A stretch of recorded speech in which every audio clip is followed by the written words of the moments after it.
नमस्कार, स्वागत आहे तुमचे माझ्या नवीन रेसिपीमध्ये। थंडीचे दिवस चाललेत आणि मस्त असा छान हिरवागार ताजा ताजा पालक बाजारामध्ये भरपूर असा उपलब्ध आहे। शिवाय शेपूही आहेच।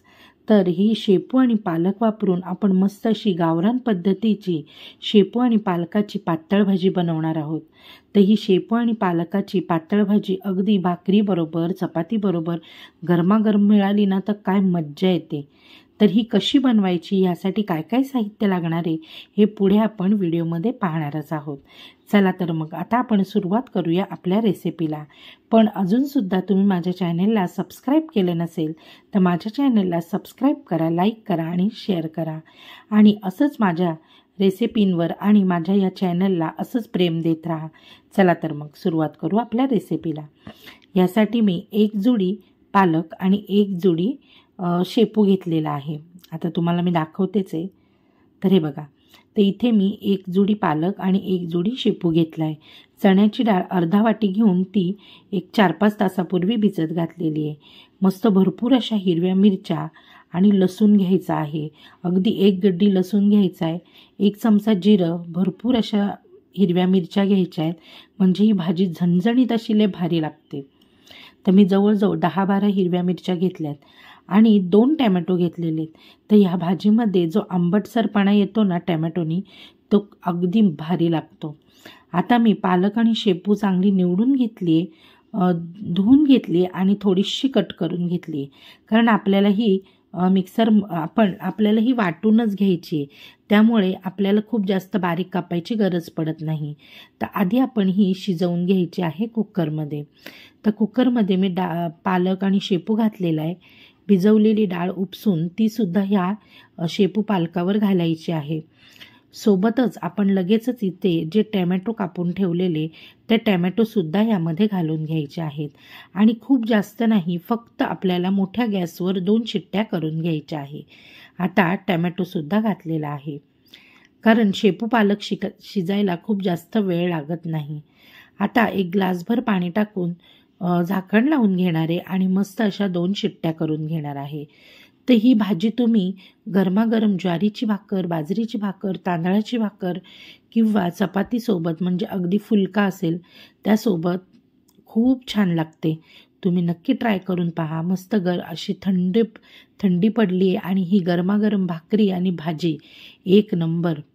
तर आता आपण काय करायचं आहे, जे हिरवी मिरची, लसूण आणि जिरं ठेवलेलं ह्याचा आपल्याला जाडसर वाटण करायचं आहे। अगदी बारीक पेस्ट करायची नाही आहे, तर जाडसर वाटून घ्यायचं आहे।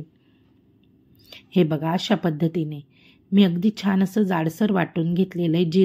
जिऱ्याची पावडर नाही झालेली, मस्त त्याचे जिऱ्याचे दाणे दिसत आहेत त्यामध्ये, म्हणजे अशा पद्धतीने आपल्याला हे वाटून घ्यायचं आहे। आणि इथे कुकरच्या सुद्धा 2 शिट्ट्या झालेल्या आहेत। आता हे आपण अशा पद्धतीने निथळवून घेतलेली आहे ही भाजी, थंड करून घ्यायची आहे आणि मिक्सरमध्ये आपल्याला पल्स मोडवर ही फिरवून घ्यायची आहे। आता आपण हे मिक्सरच्या भांड्यामध्ये ही भाजी काढून घेऊया। हे बघा, अशा पद्धतीने आपण ही काढून घ्यायची आहे। इथे चण्याच्या डाळीऐवजी तुम्ही मुगाची डाळ जरी वापरलीत ना तरी सुद्धा चालेल।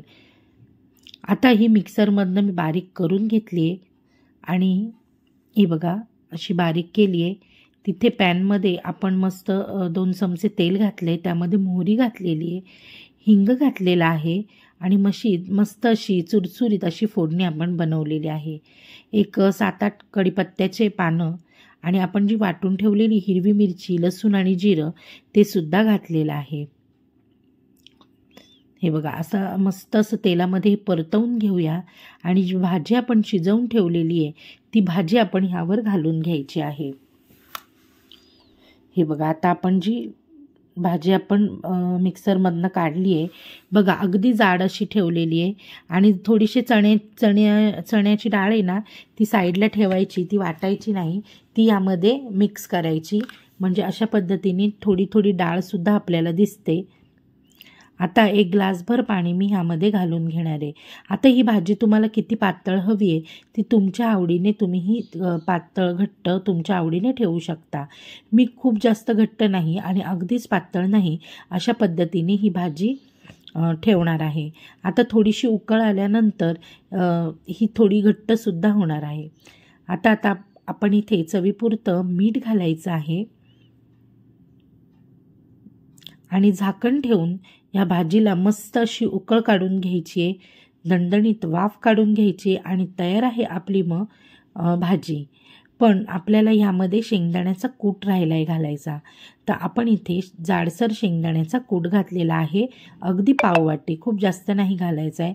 जे शेंगदाणे अगदी जाड ठेवायचं आहे, मस्त असे दाताखाली शेंगदाणे येतात ना, तर खूप भारी लागते ही भाजी। आणि थंडीमध्ये तर ही भाजी खायची मजाच खूप वेगळी आहे। झाकण ठेवून आपण या भाजीला मस्त अशी उकळ काढून घेतलेली आहे आणि भाजीसुद्धा आपली झालेलीच आहे, कारण आपण आता ही भाजी आपली मस्त झालेली आहे। मी मस्त आता गरमागरम 2-4 भाकऱ्या टाकते ज्वारीच्या आणि मस्त थंडीमध्ये ही भाजी आणि भाकरी खाणार आहे। तुम्ही सुद्धा मस्त ही भाजी बनवा, सोबत मस्त कोणतीही भाकरी बनवा आणि गरम गरम भाकरी आणि भाजी तुम्ही सुद्धा नक्की बनवून पहा आणि खा। तुमच्या मुलांना सुद्धा ही भाजी नक्कीच खायला घाला। मुलांना द्यायची असेल तर थोडी तिखट कमी करा, खूप छान मस्त आणि भारी ही भाजी लागते आणि मी काय सांगू, एकदम भारी लागते। आणि जर माझी ही रेसिपी आवडली असेल तर माझ्या चॅनलला की लाईक, शेअर, सबस्क्राईब करायला विसरू नका।